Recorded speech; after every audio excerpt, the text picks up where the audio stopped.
أعوذ بالله من الشيطان الرجيم. بسم الله الرحمن الرحيم. مثل الذين ينفقون أموالهم في سبيل الله كمثل حبة أنبتت 7 سنابل في كل سنبلة 100 حبة والله يضاعف لمن يشاء والله واسع عليم.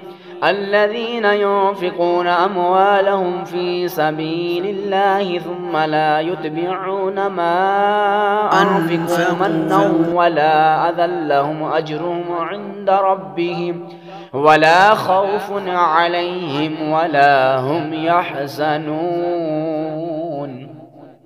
قول معروف ومغفرة خير من صدقة يتبعها أذى والله غني حليم. يا أيها الذين آمنوا لا تبطلوا صدقاتكم بالمن والأذى كالذي ينفق ماله رئاء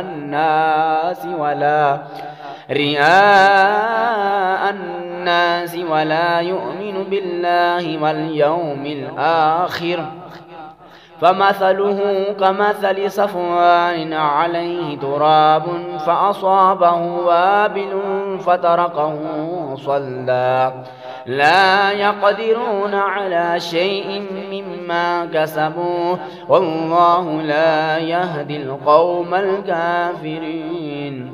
ومثل الذين ينفقون أموالهم ابتغاء مرضات الله